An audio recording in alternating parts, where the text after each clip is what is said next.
you again to another Bladder Cancer Advocacy Network Patient Insight webinar. Today's webinar topic, Movement, a tool to optimize your bladder cancer journey, is brought to you thanks to our generous sponsors, Merck and UroGen. As we go to the next slide, I want to share with you today's topic. From enhanced physical function to improve sleep, the profound benefits of regular exercise and physical activity are undeniable. For bladder cancer patients, staying active during and after bladder cancer treatment can impact treatment outcomes and overall well-being.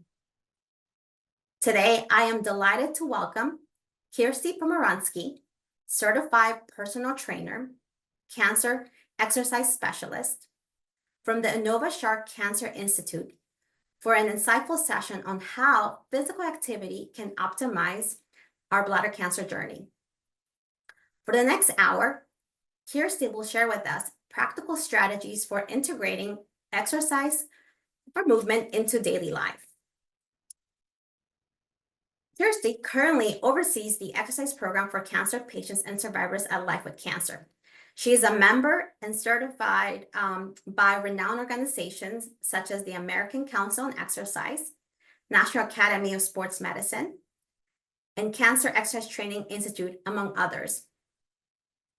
Kirstie is deeply passionate about supporting cancer patients on their journey to recovery and wellness. For more than a decade, she has trained clients individually and in small group settings from the ages of 3 to 93. She has also conducted live and virtual fitness classes from Inova Well and other organizations in the Northern Virginia area. Kirstie has made it her life's work to help inspire, educate, and empower others to adopt healthy lifestyle changes to optimize their health and well-being. Okay, all right. Welcome back, everybody. I'm hoping you can see, my title slide, and we're going to advance it to the next, kind of learning objectives for tonight, for our time together. I want to share with you one of the most profound and motivating videos that I've come across that really does a wonderful job demonstrating why exercise is so important, particularly with a bladder cancer diagnosis, and really how it can help impact your physical and mental health and a lot of the other avenues that we'll be diving into tonight. We're going to be talking about applying an evidence-based prescription of how we can start with, getting more movement throughout our day. I'm going to be demonstrating some particular movement patterns that I think are very helpful in helping maintain muscle mass, bone density, balance, improving cognitive functioning and coordination, and more.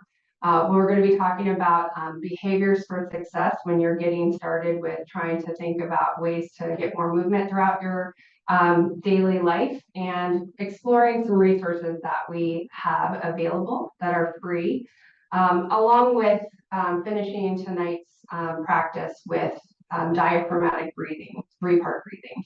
So let me get to this awesome video that just really inspires me. And once you know this information, you really can't unknow it. And we'll get into the psychology of how we can work on our mental talk in terms of finding that motivation to get up on the days that we might feel pretty fatigued. When you exercise, when you use your muscles, you are giving yourself medicine. And it is medicine you can't access any other way. You can't take a pill that has hope molecules in it. Until this current decade, scientists did not know that your muscles are endocrine organs. So endocrine organs are organs in your body that synthesize and release chemicals into your bloodstream that affect every system of your body. And, biologists basically thought muscles were there to use energy, to move your bones around in place. But your muscles are actually like a pharmacy, in the same way that like your adrenal glands or your pituitary gland, your pancreas. Your muscles are this amazing pharmacy that are manufacturing and storing chemicals that have profound effects on your physical and your mental health. And let me just give some examples. So first of all, they're called myokines. So myo means muscle and kine means set into motion by. So these chemicals called myokines, they're set into motion by your muscles into your bloodstream, where they can travel and affect your heart, your immune system, your brain. So some of them do really important things like help you regulate blood sugar to improve your metabolism and help you use energy. Some of them kill cancer cells when they're in your bloodstream and help your immune system kill cancer cells. Some of them are really important for cardiovascular health and help protect the health of, say, your blood vessels in your heart. So researchers now think that these chemicals that your muscles produce, these molecules, are one of the reasons why all forms of exercise are linked to better physical health and reduced risk of like every disease you can imagine. It's all forms of exercise because all forms of exercise engage muscles, and your muscles are this pharmacy. But so the hope molecule thing. So some of these myokines have their strongest effects on your brain. And they're only released when you contract your muscles. So that's one thing I forgot to mention. Your muscles are not giving up these myokines unless you use them. It's like your muscles, it's like a rule. You use them and your muscles say, okay, I guess you are engaged with life. Let me help you out by giving you all these chemicals that will protect your heart and kill cancer cells and regulate your blood sugar, right? So you have to move your body. Wow. Basically, in order to get the full effect of this pharmacy you have. So when you exercise, your muscles release some chemicals that particularly target your brain. And when they reach your brain, in the short term, some of these chemicals immediately act like an anti-anxiety. So to start to suppress fear and stress and worry and increase motivation and actually enhance learning as well. So a short-term effect. And in the long term, when your brain is regularly exposed to these chemicals, your brain starts to change in structure and function in ways that make you more resilient to stress. So it literally starts to change the connections between the systems of your brain that help you control your emotions, that help you have a challenge response rather than a fight or flight response to stress, that help you recover from things like depression or grief. And a study that was published, I think it was maybe 2014, 2015, one of the first studies to look at this. The researchers called them hope molecules because these studies were showing that exercise was preventing trauma-induced depression, that there were literally molecules being released from your muscles that were like an intravenous dose of hope in really difficult circumstances. So this is the thing I hope that people now, once you know it, you will never unknow, is that when you exercise, when you use your muscles, you are giving yourself medicine. And it is medicine you can't access any other way. You can't take a pill that has hope molecules in it. Not yet, anyways. You need to lift something heavy or push something or dance or walk or play sports or garden. As long as you're using your body, your muscles are going to be releasing these chemicals. And again, there are dozens of them and I just happen to love the hope molecules because I do like to think that I'm giving myself an intravenous dose of hope when I exercise. So hearing that, it's really quite profound that we've only learned this in the last 10 years. And so if you guys could just check in with yourself and on a scale of 1 to 10, ask yourself right now in this very moment, how important is exercise in your life? And are you, how confident are you that you can accomplish this on your own? So if you'd like to go ahead and just add that into our chat box, feel free to keep that, to yourself, or you can add that into our group chat.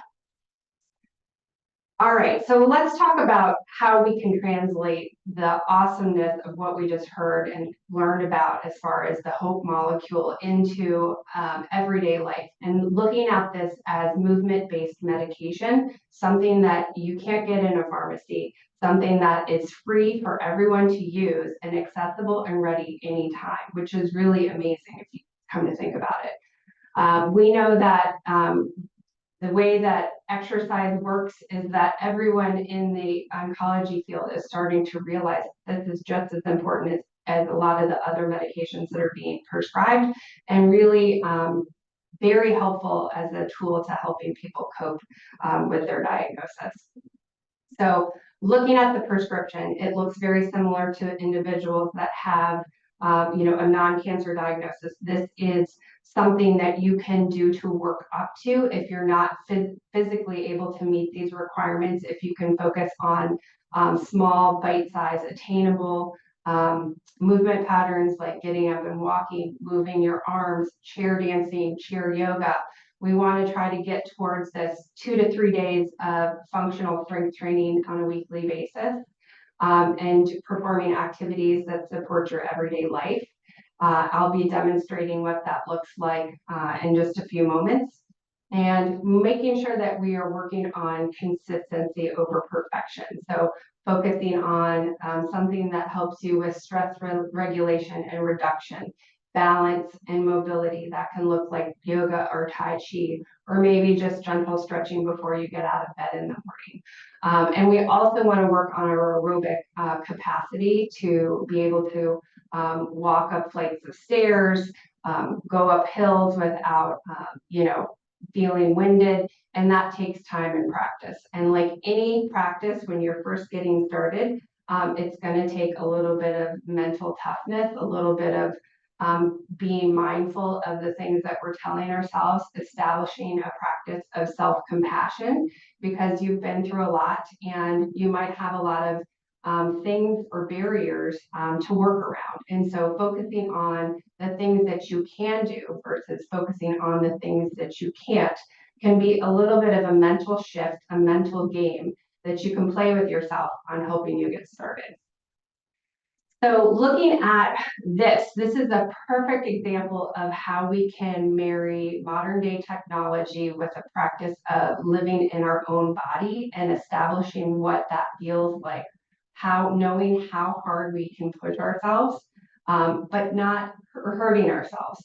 This is about staying in the game and looking at this in terms of your lifespan, helping you to live a high quality functioning life regardless of your diagnosis, living independently, maintaining that cognitive functioning that we talked about that the mitokines give you, helping to maintain a healthy body mass composition. We really want to focus on maintaining our muscles, because as we age decade by decade, we are losing muscle mass, not to mention bone density. So thinking about this in terms of, if you're looking at this beautiful colored scale that I have demonstrated on the left, if you think about breaking it down into numbers of 1 to 10, we want to be working in a zone of 4 to 5. That's moderate in intensity, meaning we should be able to have a conversation, but not necessarily sing the words to a song. And we do want to actually get into some areas of vigor in our lives. So that means going up a flight of stairs, getting our bodies to a point where we're having to catch our breath, but not feeling that we are all max effort being chased by a bear. So we want to ride that balance between having 30 minutes of aerobic-based moderate activity mixed with 2 to 3 days a week of strength training, something for mobility and stress reduction, and having that little bit of vigor, which helps us in numerous ways, primarily reducing our risk of cardiovascular disease by up to 20%. So you can learn through modern day tools to have like a heart rate calculation. You can get instant feedback and learn to mirror this feeling in yourself, monitoring, all right, what is my breathing telling me? What is my respiration?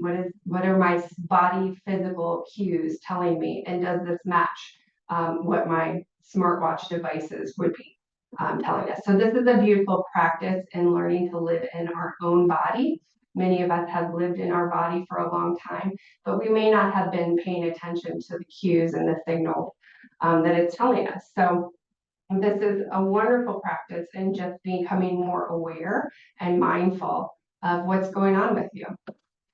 So when we talk about strength training, this is one of my favorite topics because I love exercise, I love movement, and I really like to think about it in a more friendlier approach, like calling it a movement practice, because movement is wonderful. Movement is energizing, movement can be playful, and it really is about helping you live a higher quality of life and getting those hope molecules put into your bloodstream, right? All you need to do is get up and move, dance, perform some light housekeeping, but you can put some intention behind it and work on maintaining muscle mass and bone density. So these are some examples of some movement patterns that I'll be demonstrating today. As you can see, there's different images of people performing, a squat, which is also called a sit to stand, a pushing movement, which I'll demonstrate against a countertop, a pulling movement, which strengthens the muscles of our back, something that stabilizes the core. That could be planks against the wall, planks against the countertop, and then advancing that down on the floor, depending on what's happening with you. I also prescribe balance training activities, things that help us with eye gaze stabilization, which helps with being able to sense where you are in space and becoming more confident and grounded in your own physical body. And then things that will help, get that heart rate up. And you can see this gentleman is doing some knee raises against the wall. So some pro tips when you're getting started with a resistance training program. You start slowly and listen to your body. Making sure that you have a proper warm up, giving yourself about 6 to 10 minutes. It could be, going for a little walk around the block. It could be knee bends. It could be shoulder circles, and I'll be demonstrating kind of like my tools and tricks. I like to start with about 3 to 6 of these movement-based patterns that help you climb stairs, go play with your grandchildren, put groceries away, play with your dog, whatever is meaningful to you. I want you to try to pick those activities and movements that will help you stay engaged and strong. So 3 to 6 exercises typically perform about 2 to 3 sets, and you're going to be looking for a repetition range of about 12 to 15 repetitions. A general rule of thumb is if you can lift more than 20 repetitions of a particular exercise, it's a sign that you probably can handle more weight, and you can think about increasing your weight between 2 and 5%, okay? And you can use various tools like dumbbells, resistance bands, water bottles, books, things that you have around your house just to get started until you are feeling a little bit more confident, potentially going into a gym setting or a class setting. I also recommend, if you're dealing with lots of fatigue and in the midst of treatment, trying to break it into snacks or, inserting it around your workday schedule. So if you have a meeting, scheduling time on your calendar, maybe 5-10 minutes, breathing, stretching, some marching in place. It doesn't have to be so complicated. It just has to be that you're establishing that pattern of repetition and attention to giving you the behaviors that will get you started. When I select exercises, I want you to focus on alignment. So good posture is really important, making sure you're standing with a nice tall spine, your shoulders are pulled back, thinking about you have a string attached to the crown of your head. And I would prefer you to do these exercises in a standing position if possible. If you need to move into a standing or sitting position, you are in charge here and you know your body best and your health history best. So I'm going to let people make that call for themselves. Again, focusing on activities of daily living, like carrying groceries, rolling suitcases down, airports, going up flights of stairs. These are all things that you want to think about in terms of how we would move and strengthen our body so that we can just transition seamlessly into our lives. And then always preventing core or lower back pain by strengthening your core, That really does help a lot of pain and dysfunction. And again, the goal of these types of movement practices are to stay in the game and prevent injury, not to leave you injured and feeling, broken. So like any good exercise program, there are some signals that our body sends that we need to pay attention to. If you're going to be starting an exercise program, you should probably check in with your doctor and just make sure that you're communicating to them. They will know like medications and your health history best, and will be able to kind of give you some guidance on how you can best navigate some of the things that you might be dealing with in your health journey. I always listen to, chest pain and pressure. That's generally a sign that that's, not something good that you want to push past. Pulse, paying attention to heart rate monitors, developing a high or fast rate of a pulse more than 100 beats a minute is usually an indication that you're, in trouble and you need to check in with the urgent care or ER. Monitoring your blood pressure is a good idea because as we age, these are metrics that help us gauge if we are in a good and healthy place. And it's about knowing what's happening in your body and having those conversations with your care team. Reoccurring leg pains or cramps, that can be problematic for many reasons.